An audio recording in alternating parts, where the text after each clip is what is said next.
All right, guys, welcome to another live stream. Welcome to another live stream. In today's live stream, we're going to talk about money in marriage. I found an article by Dave Ramsey, and he has 7 tips for a healthy relationship.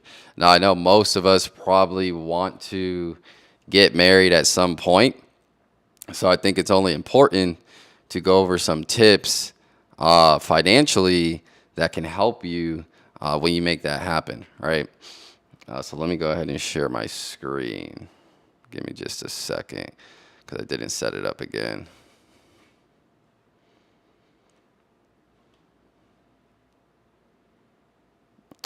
Share screen. All right. All right. So it says money in marriage, 7 tips for a healthy relationship.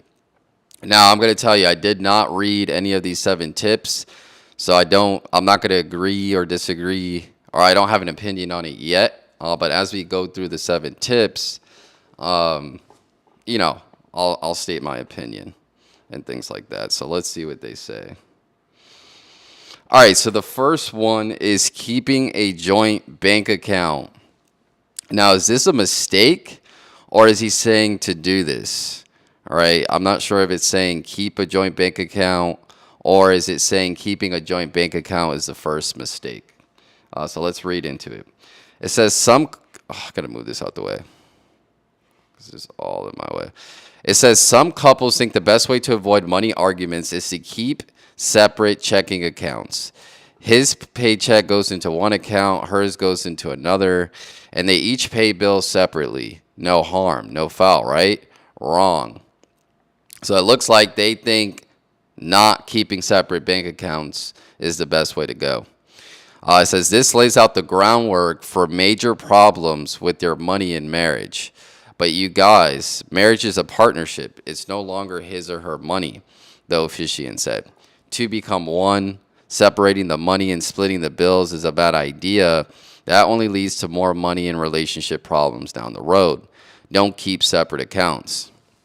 Put all your money together and begin to look at it as a whole. Now, I think, I'm not sure. I think Dave Ramsey has he has some traditional views. It seems like more of a political view, because a lot of people, I honestly think a lot of the problems come from joining bank accounts together. All right. Now, my grandparents have been married for 50 plus years. And she has told me in the beginning they had joint bank accounts and it just didn't work, right? So, today they don't have the same bank account. I think they might have one joint account, but for the most part, their bank accounts are separate. And I just think more problems come from you having the same bank account, right? Somebody goes in it, spends something they're not supposed to, and then you're asking questions like, oh, why did you spend money on this? Why did you spend money on that? Now, I do think a combination of a joint bank account and a separate bank account is the ultimate solution for this, right? So in my opinion, you come into the relationship with your bank account and the other person comes into the relationship with their bank account, and then maybe you get a joint bank account to pay the bills, right? That just seems like the most optimal solution. So that way nobody's confused on what they actually brought in. I know when you get married, everybody's like, oh, his and hers and things like that. But, if somebody's if somebody comes in with a substantial amount of money, I could just see that, and they worked hard for it. I could just see that being a problem if the other person's going in and spending whatever they want to spend. So, yeah, I think the most optimal solution is having a joint bank account and then both of you having separate bank accounts. And I agree on having a prenup too. I think if somebody comes into the relationship with a bunch of money, I think you should have a prenup, all right? Because again, and people are going to say, oh, well, you're already going into the relationship thinking it's not going to work and so on and so forth. And no, I actually think it's the opposite. I think If you come in with a prenup, the other person has no incentive to to you know to act malicious, right? Or they know, let's say they know that you have a bunch of money, so and maybe they don't feel the same way later on down the line, and then they're pushing for a divorce because they know they're going to get the majority of your money. So I think a prenup is actually very good. I think it's something, if you're coming into the relationship with more, if somebody's coming in with more than the other, I think a prenup is good. Maybe if you guys come in with equal amounts, I honestly still think it would be good, right? It's just say basically for me, a prenup is just saying, okay, you came in with this, I came in with this, and if something happens down the line, this is separated apart. And I think that's why this combination of a joint bank account and then you guys having your separate bank account is good, because then you could split it. If anything did happen, you could split it, the joint bank account, very easily, right? You're not dipping into the separate accounts. I can't see, like, the line here, it says, this lays the groundwork for major problems with your money in marriage. I honestly think most people, when they get married, they have joint bank accounts, and I think that's what like where the issue lies, right? I know my grandparents have separate bank accounts, but I don't know if anybody. I haven't heard, like, I mean, I'm pretty sure there's people out there, but most people do have a joint bank account, and that causes problem, right? A lot of micro money management. Oh, what are you spending money on? This, like that. I think it's easier to monitor. When it's easier to monitor what somebody else is doing with their money, I think that's where the problems come. So for number one, I don't totally disagree. I think you can have a joint bank account, but I think, you should have your own separate bank account with most of your assets, and then that joint bank account is just used to pay the bills. Again, religious stuff aside, because most people are going to be like, oh, we're one, and stuff like that, and that's great. But you also have to think about reality and things like that. People do change. We're just when you do things like prenup, and when you do things like keeping the bank account separate, I think uh, in my brain, I think it just makes people, it just forces people to align with good behavior, right? It doesn't, they have no incentive to do anything else, right? And yeah, if you're with a person, they should get some of your benefits. And, just because it's in a separate account doesn't mean you're not going to get taken care of. It's just not there for you to spend it, right? So yeah, that's my opinion on number one. Probably spent a lot of time because that one's probably the most debated one out there. All right. Number two, discuss your lifestyle choices together. All right. So yeah, I think too. I think you need to do this before you get into the relationship with the person, right? I mean, if you're a person that spends money or you like nice things, you might get into a relationship with somebody that likes nice things. So that person's probably going to spend just as much as you on nice things. Now, if that person does not make as much as you could see the problem in there. So it says, let's say you're perfectly content shopping at Goodwill when you need to update your wardrobe, but your spouse loves to buy name brand items at full price. If you have an income that doesn't support expensive taste, that's going to be a problem. So again, so this actually defeats the first point, right? In my opinion, this defeats the first point, because the second point, I don't think you would have this problem if you had separate bank accounts, right? You wouldn't really need to, like, if you had a joint bank account, right, that pays all the bills, who cares what the other person's doing with their money? Now, obviously, you don't want them just to go ahead and spend all their money, because then they'll be asking you to dip in your account for money. But I think number two could be solved with number one, right? If I like to shop at Goodwill to update my wardrobe, and my partner likes to shop at Gucci, and they have their own bank account and they do it responsibly, I don't think it would be an issue, right?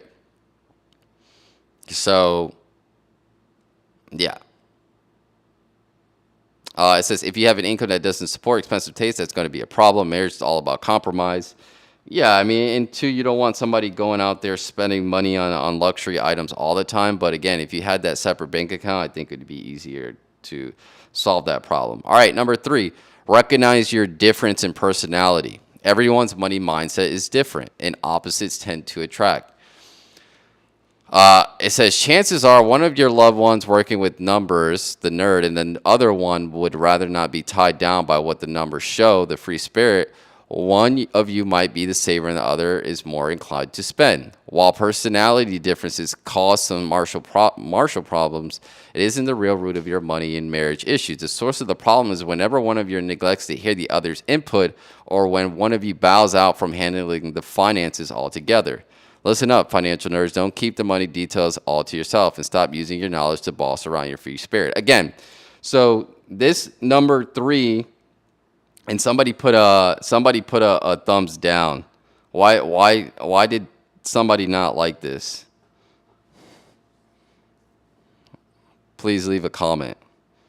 Somebody left a thumbs down. All right. So recognize your difference in personality, it says. Okay, so again, so I think this one could get solved with number one as well, right? I don't like, obviously, if I'm married to the person, I like their personality, or I'm already, privy to what they like or what their personality is like. But again, if we had separate bank accounts, but a joint bank account, I don't think this third one would be an issue either, right? Right, because it says chances are one of you loves working with numbers, the other doesn't. And then they say, while personality difference causes some marshals, isn't the root. The source of the problem is whenever one of you neglects to hear the other's input. Why would you neglect to hear the other one's input? One is because you say, I want to buy this, and you don't. Right? I want to get this car, and you don't. Now, obviously, a car is more expensive, but let's just take like a T-shirt. Oh, that T-shirt's too expensive. Well, if it's not coming from the joint account, what does it matter, right? If we're able to come together each month to pay the bills, then everything else is up to you. Now, you can also spread that out. You could say, okay, we have a joint account to pay bills and to save. So you're and to invest, right?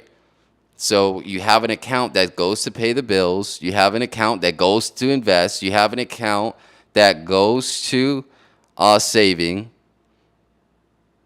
So you hit all three things already in that joint account, but you still have your separate accounts. So I want to see, did somebody put a thumbs down and they just left. They didn't answer. They didn't say anything. The thing is, like, I think a lot of people go off of what everybody else says. Like, nobody, it's a lot of group think, right? And a lot of this stuff, I think, it does come from the religious standpoint of, money should just be tied together, like you're one and things like that. But again, if you look at the numbers, there's a lot of divorces and a lot of people do share accounts. So again, 2 and 3, I think could be solved by 1. Recognize the difference in personality. All right. Don't let salary differences come between you. And again, we haven't read this fourth one, but I think this fourth one can get solved by the first one. These 2, 3, and 4 can literally get solved by number 1. Literally, number 1 has caused the problems for 2, 3, and 4.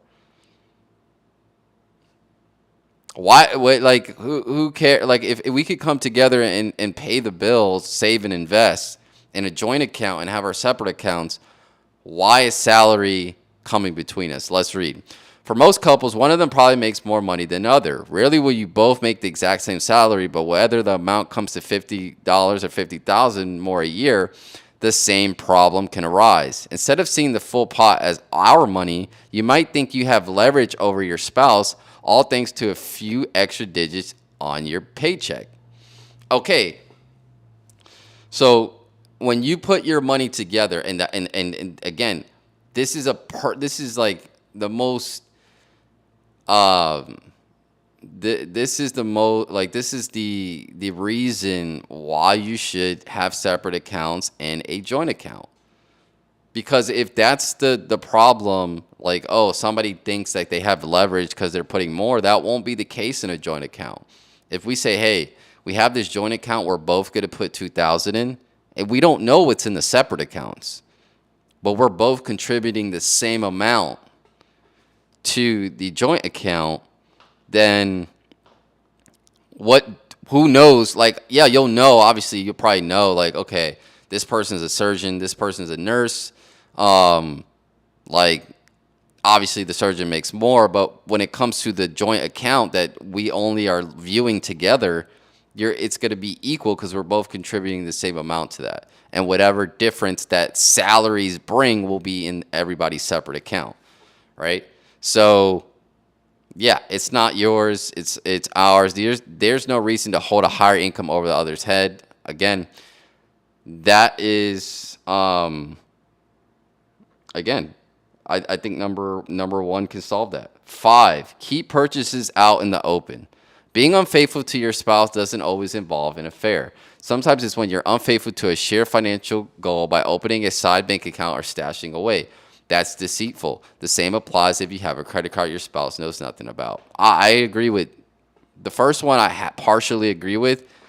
4, 2 through 5, I do not agree with any of this, right? Because I think I'm very logical. I have a common sense, and I think this one again could be solved by number one.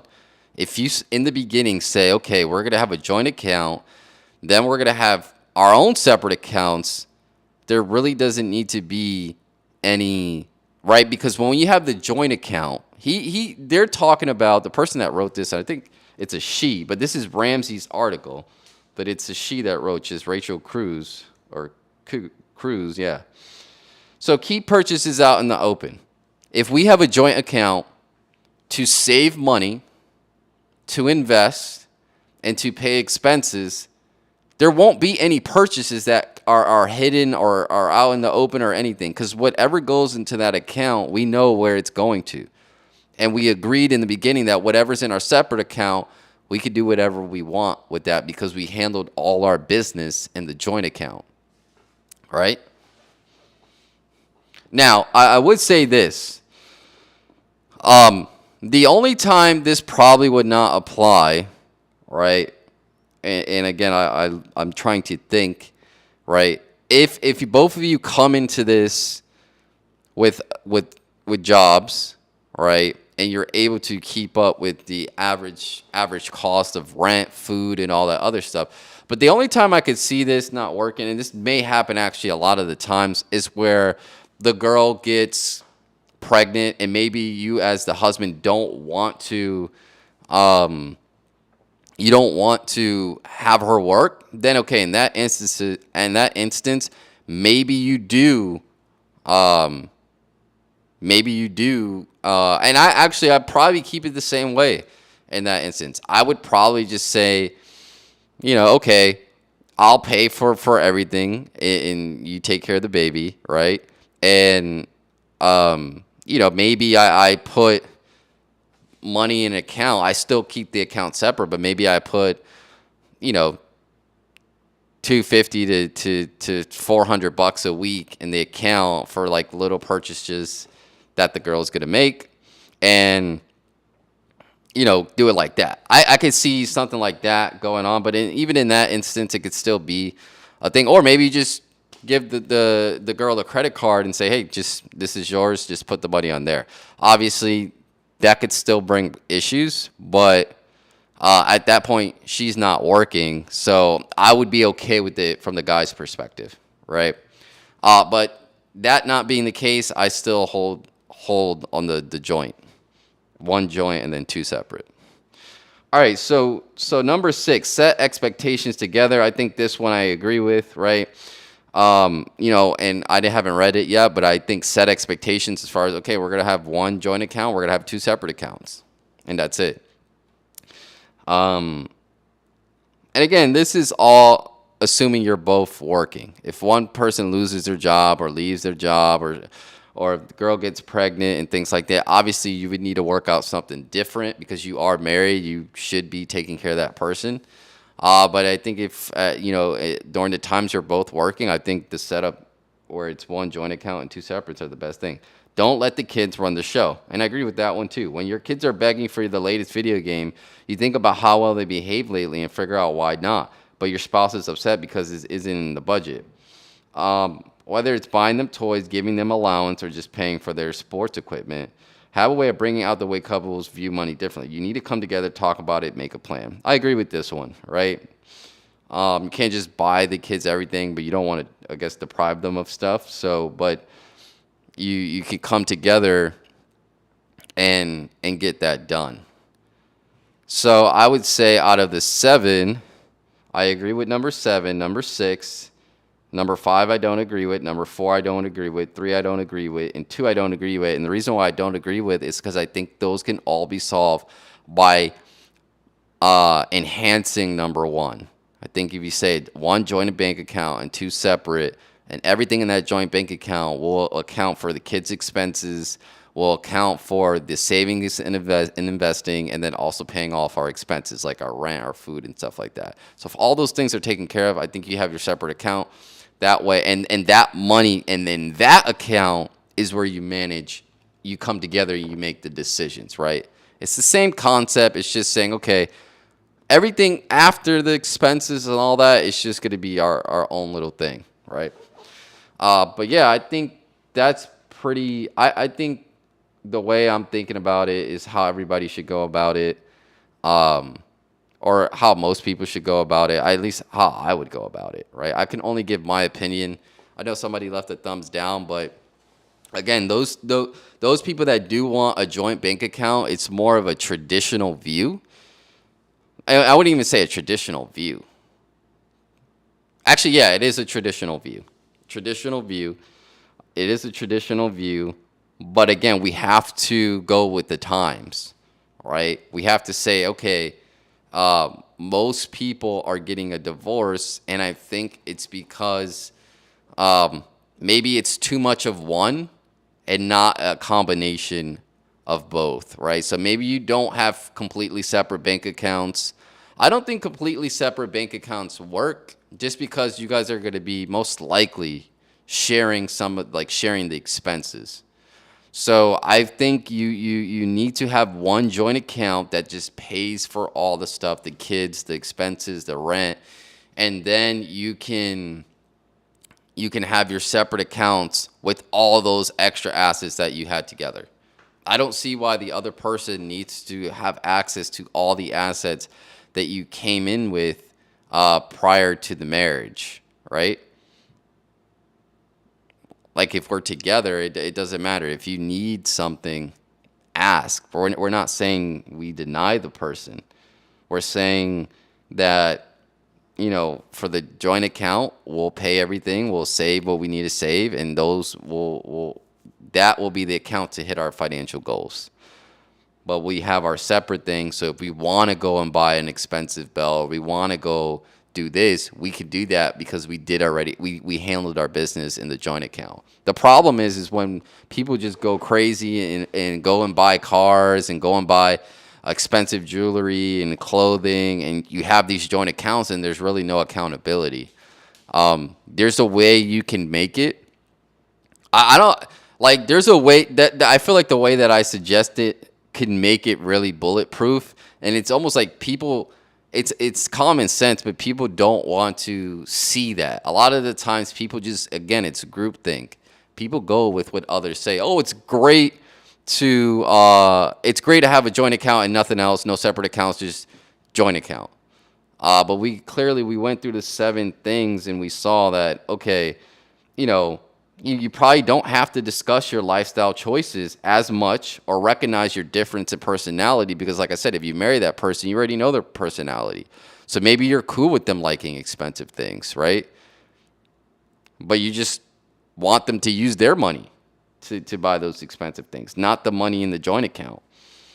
Don't let salary differences come between you. I think you wouldn't have to worry about salary differences in a marriage if you had that one account that just handled everything, and then whatever you had in the other account, you could do whatever you want with.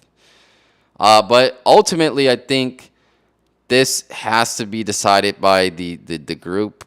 Um, you know, the people getting married, and the decision is there. But I think the way I explained it, I think is the most optimal way. I think it's a combination of that. I think when you go to the extreme, oh, like we should only have a joint account. Like we shouldn't have anything else. Why? Is that optimal? Right? Is it not? Is that going to cause friction? And I think it does cause a lot of friction, because then you just mixing everything together, and then it's like, oh well, we should do it with this, we should do it with that. And again, I think it also aligns people's incentives. The other, whoever comes in with more, that other person that doesn't have an incentive to act bad, right? If they know if things go south and they can't get anything from the other person, they probably have more incentive to make the relationship work out. That's just my opinion, right? And if you didn't come for the money, I don't see the reason of, and we are in it for the long haul, right? I don't see why you would be opposed to signing anything like a prenup or having a separate account. And again, most people, again, the traditional views and stuff like that, people won't agree. But again, I think a combination of both works. But leave some comments below. I want to hear what people think. Do you guys think you should have a joint account, just one joint account, and everybody just puts their money in that? Or should there be separate bank accounts, right? Let me know below. Yeah, but that's pretty much it. I'll see you guys in the next video, and take care.